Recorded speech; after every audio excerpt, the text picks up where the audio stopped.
हमारे देश को अंग्रेज़ों से आज़ाद कराने में असंख्य देशवासियों ने अपनी जान की कुर्बानी दी है, पर ऐसे बहुत से स्थान और लोग जिनका रिकॉर्ड भारत सरकार के पास नहीं है और जिन्होंने आज़ादी की लड़ाई में शहादत दी है, ऐसे लोग और स्थान इतिहास के पन्नों से, सरकारी रिकॉर्ड से गायब हैं, इतिहास के पन्नों से गायब हैं। उनको देश नहीं जानता।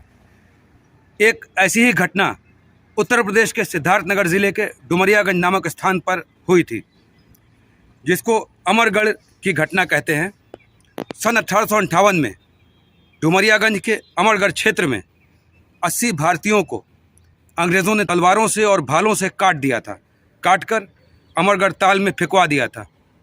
बहुत से लोग जो अपनी जान बचाकर भागे थे, वो पास ही बहती राप्ती नदी में कूद गए थे।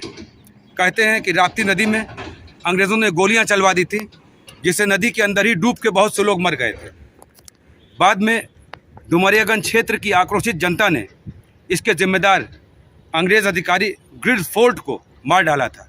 इस क्रांतिकारी घटना में मुख्य भूमिका नाना साहब के भाई बाला राव और मोहम्मद नवाज़ की थी।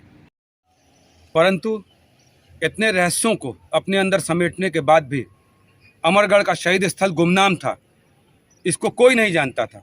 भारत में, संसार में लोग इसको नहीं जानते थे।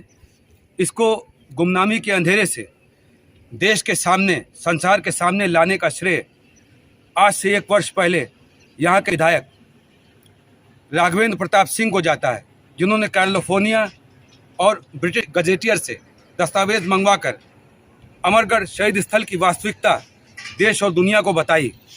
और पहली बार आज से 1 वर्ष पहले अमरगढ़ शहीद स्थल पर अमरगढ़ महोत्सव का शुभारंभ हुआ। गत वर्ष की तरह इस वर्ष भी अमरगढ़ शहीद स्थल पर 26, 27 और 28 नवंबर को अमरगढ़ महोत्सव धूमधाम से मनाया जाएगा, ताकि देश को और संसार को इस क्षेत्र की महत्ता के बारे में पता चल सके। इस संबंध में अधिक जानकारी के लिए हमने अमरगढ़ महोत्सव समिति के सदस्य और IT सेल के प्रभारी अजय अग्रहरी से विशेष बातचीत की। प्रस्तुत है बातचीत के कुछ अंश। बहुत बहुत स्वागत है अजय अग्रहरी जी आपका स्टार मीडिया न्यूज़ में। धन्यवाद।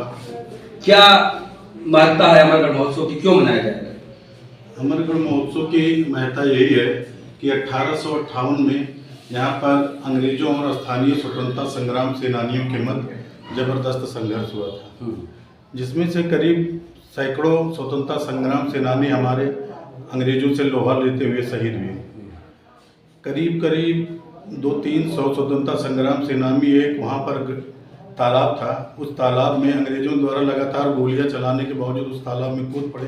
अंग्रेजों ने उन पर तब तक गोलियां चलाई जब तक उनके बाल उसमें दिखते रहे। उस तालाब का नाम ही अमरगढ़ पड़ गया तभी से। और ये इतिहास हमारे विधायक श्री राघवेंद्र प्रताप सिंह जी के अथक प्रयासों से पिछले साल अस्तित्व में आया और उन गुमनाम शहीदों को उनके सम्मान की वापसी के लिए इन्होंने अथक प्रयास किया। पिछले साल से ही अमरगढ़ शहीद महोत्सव मनाया जाने लगा है। इस साल इस कार्यक्रम को और भी भव्य तरीके से मनाने की पूरी रूपरेखा बनके तैयार हो गई है। इससे पहले ये गुमनाम था स्थल? जी हाँ, ये गुमनाम था। वहाँ पर इसकी क्या वजह है? इससे पहले किसी स्थानीय नेता या हम लोग भी यहाँ स्थानीय कार्यकर्ता थे, लेकिन कभी किसी के मन में ये ख्याल नहीं आया। हम लोगों को लगा कि उस समय जब देश गुलाम था तो अंग्रेज शासक रहे होंगे, वो अपने कार्यावधि की जवान उनकी मृत्यु हो गई होगी तो उनकी मज़ारें बनी हुई होंगी। हम लोगों ने ये नहीं सोचा कि क्या यहाँ पर कभी कोई बड़ा संघर्ष हुआ होगा, उस हमले में या उस संघर्ष में ये लोग भी शहीद हुए होंगे या मृत्यु को प्राप्त हुए होंगे। इसका कार्यक्रम कब होगा? इसका कार्यक्रम इसी महीने 26, 27, 28 नवंबर को प्रस्तावित है, जो कि एक भव्य रूप में मनाया जाएगा। इस बार इसको कार्य क्षेत्र पूरा जिला बढ़ा के 20-21 तारीख को पूरे जिले में भी एक झांकी घुमाई जाएगी।